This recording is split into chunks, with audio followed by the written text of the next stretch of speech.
गोष्ठी कवि के हमारे यूट्यूब चैनल में आपका हार्दिक स्वागत है।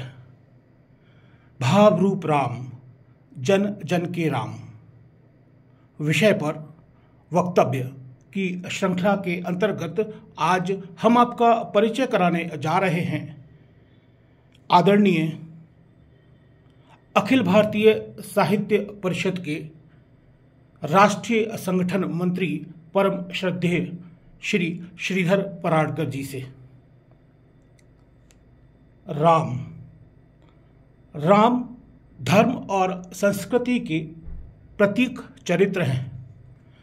वह भगवान श्री राम के जीवन से ही मिलता है। व्यक्ति का जीवन जिस परिधि में संचालित होता है वह व्यष्टि, समष्टि और परमेष्टि इसके विविध आयाम हैं। इसमें व्यक्ति का व्यवहार कैसा होना चाहिए वह राम के जीवन से सीखने को मिलता है। इसी संदर्भ को लेकर आज यहाँ पर यह वक्तव्य प्रस्तुत किया जा रहा है और इस वक्तव्य को प्रस्तुत करने जा रहे हैं आदरणीय श्रीधर पराडकर जी। तो सुनते हैं पराडकर जी का वक्तव्य। चरितं रघुनाथस्य शतकोटि प्रविस्तरम् एकैकमक्षरं पुंसां महापातकनाशनम्। जैसा कि कहा गया है कि भगवान का चरित्र, इसके विस्तार की कोई सीमा नहीं है, क्योंकि उनका जो अगाध व्यक्तित्व है वह हमें जीवन के प्रत्येक क्षण किस प्रकार का व्यवहार करना चाहिए इसका संदेश देता है। 3 प्रकार के व्यक्तित्व हमारे बताए गए हैं, सत्व, रज और तम। इन तीनों को भी किस प्रकार का व्यवहार करना चाहिए यह भगवान राम की जीवन से मिलता है। और यही कारण है कि हमारे यहाँ सर्वाधिक लिखा गया है तो वो भगवान राम को लेकर ही लिखा गया है।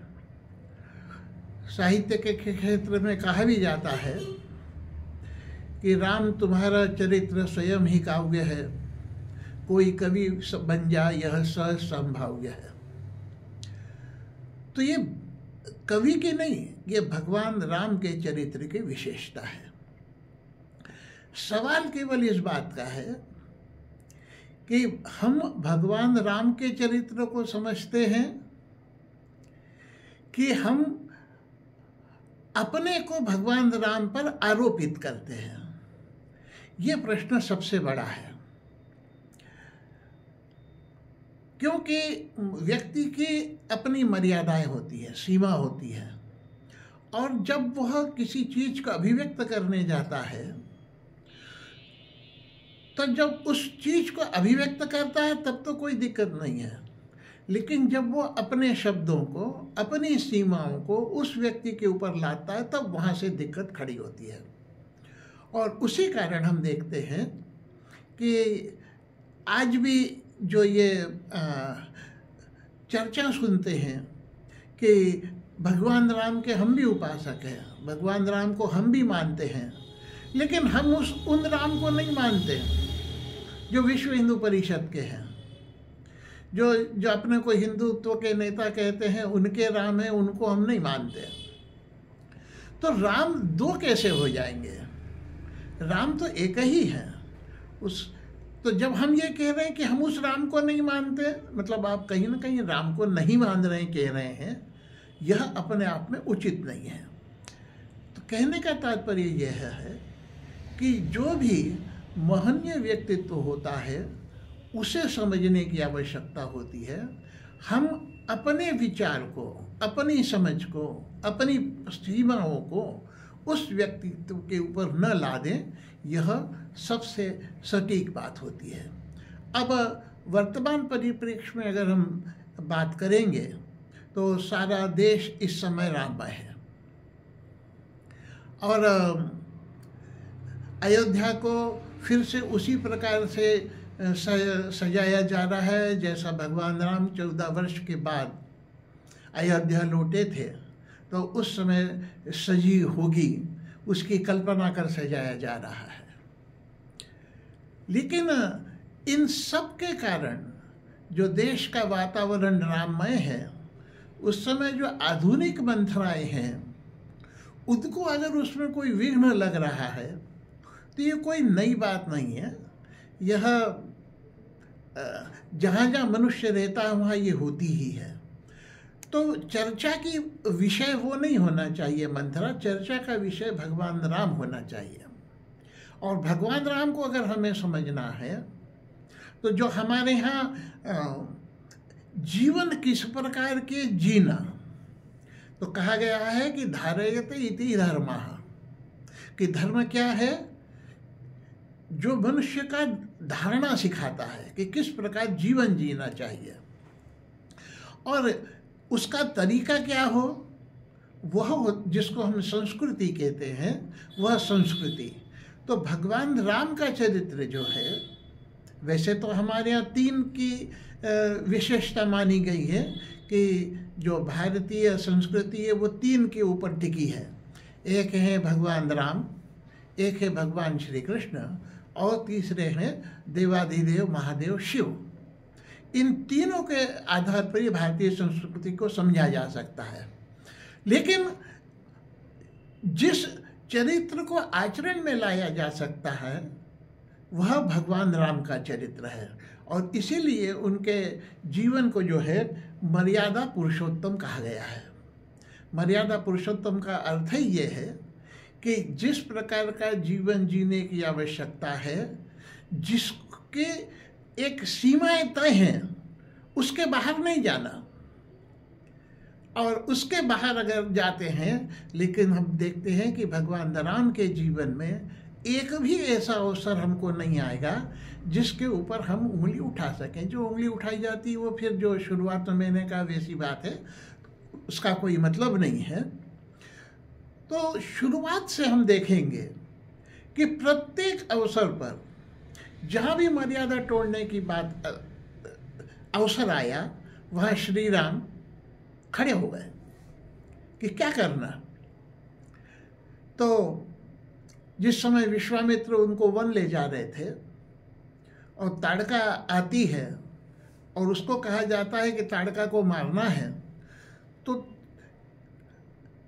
जो सब कुछ जानते हुए वे सबसे पहले विश्वामित्र की तरफ देखते, क्यों? स्त्री है, इसको मारना है।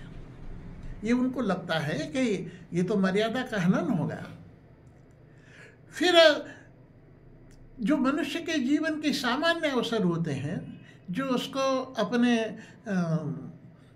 पथ से च्युत करते हैं, राग, लोभ, द्वेष, मद, मोह, ईर्ष्या, अहंकार, यही मनुष्य को उसके जीवन पथ से विचलित करते हैं, अवरोध निर्माण करते हैं, रोकते हैं। भगवान राम के जीवन में भी वो सारे अवसर आए जो हमारे जीवन में आते हैं, लेकिन राम जी ने उनका ठीक ढंग से निर्वाह किया, इसलिए उनको मर्यादा पुरुषोत्तम कहा जाता है। अब ये तो सब कह देते हैं कि भाई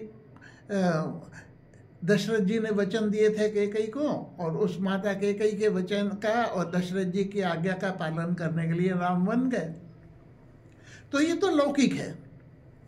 लेकिन जितना कठिन अयोध्या का राज्य छोड़कर वन में जाना नहीं रहा होगा, मेरी दृष्टि से उससे ज़्यादा कठिन प्रसंग है कि जिस समय निषाद राज उनको कहता है कि ये जो मेरा राज्य है ये तो अयोध्या की सीमा के बाहर है और यहाँ आपके ऊपर वो नियम लागू नहीं होता, और इसलिए आप मेरे झोपड़ी में चल सकते हैं, मेरे गांव में चल सकते हैं, ये अयोध्या के बाहर का है। लेकिन किसी भी व्यक्ति को होता तो आसान से वो कह सकता था कि हाँ, इस नियम का तो पालन किया जा सकता है। लेकिन भगवान राम ने कहा कि मेरे को वन का राज्य दिया गया है और ये अयोध्या छोड़ने की बात नहीं है केवल, और इसलिए 14 वर्ष तक मैं कहीं भी किसी घर में नहीं जाऊंगा। और राम जी ने केवल निषाद के यहाँ नहीं, तो 14 वर्ष तक इस नियम का पालन किया। न वो सुग्रीव के यहाँ गए, न वो बालिया के यहाँ गए। पूरे 14 वर्ष में उन्होंने कहीं पर भी किसी के घर में प्रवेश नहीं किया। ये सामान्य अवसर होता है जहाँ आदमी को सुविधा मिलनी होती है और लगता है कि हाँ यहाँ रास्ता निकल सकता है, तो आदमी निकाल लेता है। ऐसा उनके जीवन में हम प्रत्येक अवसर पर देखेंगे। कहीं शंकर जी का आना हो, कहीं हनुमान जी का आना हो, विश्वामित्र जी की बात हो, वशिष्ठ जी की बात हो, जहाँ जहाँ ऐसा लगा कि उन्होंने कहा कि भाई मैं आपको जानता हूँ कि आप कौन हैं, तो राम तुरंत सतर्क हुए, क्योंकि पुरुषोत्तम के रूप में उनको अपना जीवन जीना था। और उनका संकेत अगर ये होता है कि आप ईश्वर हैं, राम इस जीवन में अपने ईश्वरत्व को नहीं दिखाना चाहते थे, और इसलिए पूरे समय में अपन देखेंगे कि उनके पूरी कालावधि में उन्होंने कभी भी अपने ईश्वरत्व का प्रदर्शन नहीं होने दिया। तो एक सामान्य व्यक्ति की अपेक्षा रहती है कि वो बहुत कुछ बड़ा या छोटा करने की अपेक्षा उसके मन में नहीं रहती, लेकिन उस समय व्यवहार कैसा करना, ये उसके सामने समस्या खड़ी होती है।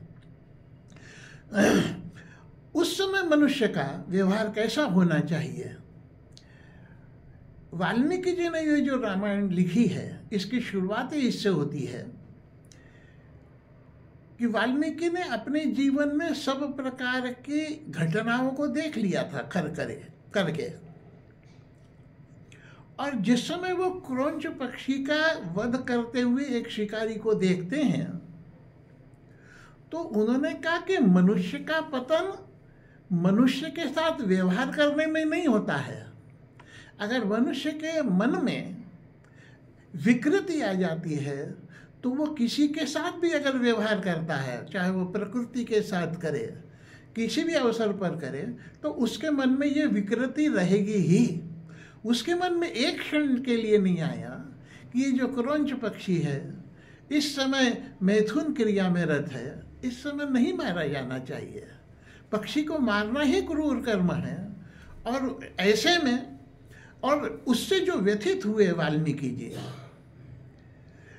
तो वो तो कथा अलग है, लेकिन जब उन्होंने नारद जी से भेंट हुई, तो नारद जी ने उनसे कहा कि आपके मन की जो व्यथा है मनुष्य का अधपतन, और इसलिए मेरा ये सुझाव है कि आप एक ऐसे चरित्र का निर्माण करें, लोगों के सामने रखें कि जिसके पढ़ने के बाद, सुनने के बाद व्यक्ति को ये लगे कि हाँ ऐसा किया जा सकता है, बहुत कठिन नहीं है, इसको मैं भी कर सकता हूँ। और इसी दृष्टि से वाल्मीकि जी ने भगवान राम के चरित्र का आविष्कार किया। और मर्यादा पुरुषोत्तम इसलिए कह सकते हैं कि जिसको जितना मानना हो, 16 लाख साल माने, 10,000 साल माने, 5,000 साल माने, लेकिन जब भी वाल्मीकि जी ने रामायण लिखी होगी, कहा तो यह जाता है कि राम जी के समय ही सामने उन्होंने लिख दी थी, लेकिन तब से लेके आज तक असंख्य महापुरुष हुए हैं, असंख्य साहित्यकार हुए हैं। वेदव्यास जी जैसे भी जिसको हम कहें कि उनके जैसा विद्वान मिलेगा नहीं, लेकिन वह भी भगवान राम जैसा चरित्र अवतीर्ण नहीं कर पाए अपने साहित्य में। तो भगवान राम का चरित्र एकमात्र ऐसा है जो सर्वसामान्य के लिए अनुकरणीय होते हुए भी, और इसलिए हम देखते हैं कि हमारे यहाँ व्यवहार में बच्चे को भी बुलाना हो तो उसको लला करके बुलाएंगे, नाम में लेना हो तो राम का उसमें उपयोग किया जाएगा, मृत्यु पर के बाद तक उसको राम नाम सुनाया जाता है। कारण यही है कि सर्वसामान्य व्यक्ति की अपेक्षा कि राम के अनुसार जीवन होना चाहिए, ऐसा जीवन जिया जा सकता है, और इसलिए आदर्श रूप में भगवान राम का चरित्र सबके सामने रखा गया है। अब दूसरा प्रश्न आता है जो यहाँ से शुरुआत की थी कि हमारे जीवन का आधार है धर्म, और इसलिए भगवान राम के बारे में कहा गया है कि रामः विग्रहवान धर्म, कि अगर धर्म से अलग करके कोई जैसा कहा जाए, जैसे मूर्ति में ईश्वर की हम प्रतिष्ठा करते हैं कि पत्थर की मूर्ति बनाई है और उसमें ईश्वरत्व को लाते हैं, ऐसे धर्म को अगर प्रकट रूप में कहीं दिखाना हो तो वह राम जी के जीवन से हम देख सकते हैं कि व्यक्ति का व्यवहार कैसा होना चाहिए, एक भाई का भाई के प्रति व्यवहार कैसा होना चाहिए। दो चरित्र हमारे सामने दिखाई देते हैं उनके साथ में, एक लक्ष्मण है जो हमेशा उनके साथ खड़े हैं, एक भरत है जो उनसे दूर है, लेकिन उनका जीवन भी किस प्रकार का है। बाद में मित्रता के रूप में कैसे उन्होंने सुग्रीव के साथ मित्रता निभाई है, कैसे जो शरणागता था उसके साथ किस प्रकार से करना है। तो राम जी को अगर समझना है तो राम के जीवन की एक एक घटना को सामने लाना पड़ेगा, उसमें भगवान राम ने उसके साथ वैसा व्यवहार किया और क्यों किया, इसको जब तक नहीं समझेंगे तब तक हम राम को नहीं समझ पाएंगे, और जब तक राम को नहीं समझ पाएंगे तब तक राम को व्यवहार में नहीं लाया जा सकेगा। उदाहरण के लिए अगर मैं बताऊं कि जो विद्वानों की समस्या भी रहती है ये, क्योंकि विद्वान जो हैं ये विभक्ति के ज्ञाता होते हैं, और जो भक्त होता है वो ईश्वर का ज्ञाता होता है, क्योंकि इसको विभक्ति का ज्ञान होता है, उसको भक्ति का ज्ञान होता है, और जिसको विभक्ति का ज्ञान है वो विभक्त ही रहेगा, वो भक्त नहीं हो सकता है। और जो भक्त है उसको भले ही विभक्ति का ज्ञान नहीं हो, मतलब व्याकरण नहीं मालूम हो, साहित्य नहीं मालूम हो, लेकिन वो ईश्वर को जानता है। जैसे हम अपने वनवासी क्षेत्र में देखते हैं, ग्रामीण क्षेत्रों में देखते हैं कि वो लोग राम के चरित्र को पढ़े नहीं होंगे, जानते नहीं होंगे, लेकिन वो लोग राम के चरित्र को जीते हैं। तो एक एक उनके व्यवहार में देखा जा सकता है कि उनको कोई चीज़ दी जाए तो वो लेते नहीं है। तुलसीदास जी ने भी उसका वर्णन किया है कि जब उन्होंने भरत जी सब लोगों के साथ चित्रकूट पहुँचते हैं तो लोग बाग वो शहद फल वगैरह लेकर के आते हैं, तो अयोध्यावासी और जनक के साथ जो थे वो लोग मूल्य देना चाहते हैं, तो बोले ये तो हम भेंट देने आए थे और भेंट का कोई मूल्य नहीं होता, तो वो पैसे लेने से मना कर देते हैं। तो सहज जीवन की जो बातें होती हैं जिनको आदमी लाभानी की दृष्टि से देखता है, वह हम देखते हैं कि वनवासियों के जीवन में नहीं दिखाई देता, क्योंकि वो ये देखते हैं कि मेरे से कोई नहीं होना चाहिए। जो भारतीय जीवन में यह चीज़ें सारी व्याप्त थी, सब लोगों ने देखा होगा कि पहले दुकानदार कोई चीज़ देता था, दूध वाला दूध देने आता था तो माप का दूध देने के बाद ऊपर से और डालता था, जिससे आप फल लेते थे, आम लिए हैं 100 तो 100 देने के बाद 5 आम और देता था। उसके पीछे का भाव ये था कि मैं इसके साथ व्यवहार कर रहा हूँ, इसके साथ बेईमानी नहीं होना चाहिए, मेरे जीवन में प्रामाणिकता होनी चाहिए। पश्चिम की अगर हम देखें तो वो कहते हैं honesty is the best policy. तो ऑनेस्टी उनके लिए पॉलिसी है, नीति है। अगर उनके व्यापार में घाटा हो रहा हो, नहीं हो रहा हो, व्यापार बढ़ रहा हो, तो वो ऑनेस्टी का पालन करेंगे। और लेकिन अगर उनको व्यापार में कोई नुकसान नहीं होने वाला हो तो ऑनेस्टी उनके लिए महत्व नहीं रखती है। लेकिन भारतीय संस्कृति में जो ऑनेस्टी है यह पॉलिसी नहीं है, ये जीवन का एक भाग है और कितना भी इसके लिए नुकसान सहना पड़े आदमी को, लेकिन वो अपनी प्रामाणिकता ईमानदारी को नहीं छोड़ता है। यही चीज़ें धर्म की है और यही चीज़ें भगवान राम के जीवन से हम सीख सकते हैं। दूसरा मैंने कहा कि भारतीय संस्कृति की बात है, तो संस्कृति का अर्थ ही ये होता है कि जो कृति है उस कृति को अधिक परिष्कृत किया जाता है, जिससे उस कृति का गुणवत्ता बढ़नी चाहिए, उसका जो परिणाम है, उसका जो प्रतिफल है, उसकी अवधि बढ़नी चाहिए। ये जिससे होता है उस कृति, उसको जो संस्कृति कहा जाता है। तो मनुष्य के जीवन में वह जो कर रहा है उसको ठीक ढंग से कैसे करना, अगर ये उसको सीखना हो। अभी हमारी व्याख्या का विषय आज वो नहीं है कृष्ण और शिव, उनके चरित्र भी हैं। कृष्ण के, राम जी को तो कहा जाता है कि एक कला कम है, कृष्ण जी को तो पूर्ण अवतार कहा जाता है, इसलिए क्योंकि कृष्ण जी ने वो सब कुछ किया जो करना था, जो नहीं करना था। राम जी ने मर्यादा का पालन किया है।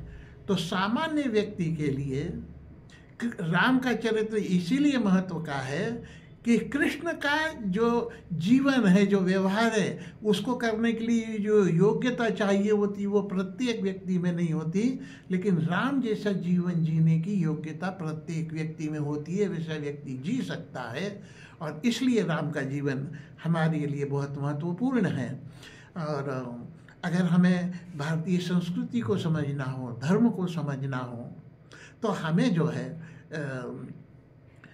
भगवान राम के चरित्र को समझना पड़ेगा। और जन जन के राम वो इसीलिए हो सके क्योंकि प्रत्येक व्यक्ति के अंतर्मन में ये इच्छा होती है कि उसने अच्छा होना चाहिए। कोई भी व्यक्ति बुरा होना नहीं चाहता है। जो शराब पीता है, जिस समय उसका नशा उतरता है, उसको सामने बच्चे दिखाई देते हैं, पत्नी दिखाई देती है, तो वो उनके सर पर हाथ रख करके शपथ लेता है कि मैं अब दारू नहीं पीऊँगा, क्योंकि वो जानता है दारू नहीं पीना चाहिए। लेकिन अपने जो उसकी संगत रही होगी, उसकी जो पारिवारिक या सामाजिक या उसकी जो आर्थिक परेशानी है, उसके वशीभूत होकर भले ही वो गलत काम करता हो, लेकिन अंदर से वो चाहता है कि ये गलत काम है, ये मुझे नहीं करना चाहिए। तो ये जो मनुष्य के अंदर की इच्छा है कि मुझे अच्छा जीवन जीना है, यह जो है, इसको जीने के लिए हमको जो है भगवान राम के चरित्र को ही अपने सामने रखना पड़ेगा। क्योंकि केवल जैसे कहने से कि मुझे अच्छा जीवन जीना है, अच्छा जीवन जीना, ये नहीं होगा। एक आदर्श सामने रखना होगा, और आदर्श जब सामने रखेंगे तो उसके अनुसार फिर कदम कदम पर देखना होगा कि हमें किस प्रकार का व्यवहार करना है। इन चीज़ों, इस दृष्टि से अगर भगवान राम के जीवन को देखेंगे तो व्यक्ति अपने जीवन में परिवर्तन कर सकेगा।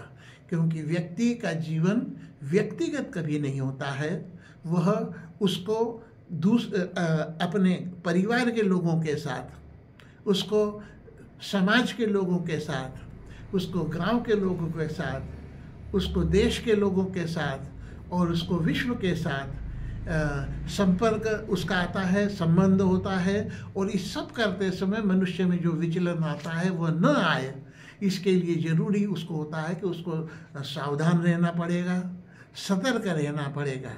और तब किस प्रकार का व्यवहार होना चाहिए, तो हमारे यहाँ कहा गया है कि त्यजेदेकं कुलस्यार्थे ग्रामस्यार्थे कुलम त्यजेत, ग्रामम जनपदस्यार्थे आत्मार्थे पृथ्वीम त्यजेत। तो ये क्रमशः उत्तरोत्तर बढ़ करके मनुष्य का त्याग किस सीमा तक जा सकता है। लेकिन व्यक्ति जब केवल खुद का विचार करता है तब यह संभव नहीं हो पाता है। तो भगवान राम के जीवन में हम ये देखेंगे कि समाज के साथ व्यवहार कैसा होना, बाकी लोगों के साथ व्यवहार कैसा होना, प्रकृति के साथ व्यवहार कैसे होना, बाकी दुश्मन है उसके साथ भी व्यवहार कैसा होना, कहाँ से अच्छा है उसको किस प्रकार ग्रहण करना, जैसे वो रावण को परास्त करते हैं, परम शत्रु था उनका वो, लेकिन लक्ष्मण को ज्ञान प्राप्ति के लिए वो उनके पास भेजते हैं। तो इसलिए कहा गया है कि भगवान राम का जीवन एक ऐसा जीवन है जो एक व्यक्ति के लिए आवश्यक है। बाकी जीवन में वह व्यक्ति उस प्रकार का अनुसरण नहीं कर सकता है, लेकिन राम का चरित्र ऐसा है जिसको सामान्य व्यक्ति भी जी सकता है। इसलिए कि प्रत्येक की कल्पना होती है करे, और इसलिए राम के चरित्र को जितना अधिक गाया गया है, जितना अधिक साहित्य लिखा गया है, हर भाषा में लिखा गया है, और इसलिए हम लोग शहरवासी उतनी कल्पना नहीं कर सकते, लेकिन जो परिदृश्य आज हम टीवी के ऊपर, फेसबुक पे, व्हाट्सएप के ऊपर देख रहे हैं कि कैसे राममय पूरा सारा देश हो गया है, तो राम किस प्रकार लोगों के मन में बसे हैं, उनका क्या अनन्य साधारण महत्व है व्यक्ति राम का भारतीय के जीवन में, वो हम पढ़ेंगे और उसको हम जागृत करेंगे। तो ये जो अवसर है राम के जीवन को स्मरण करने का, यह निश्चित रूप से अभिप्सित देने वाला होगा, ऐसा मेरा विश्वास है। भावरूप राम, जन जन के राम विषय पर वक्तव्य की श्रृंखला के अंतर्गत अभी आप सुन रहे थे अखिल भारतीय साहित्य परिषद के राष्ट्रीय संगठन मंत्री परम श्रद्धेय आदरणीय श्रीधर पराडकर जी को। राम,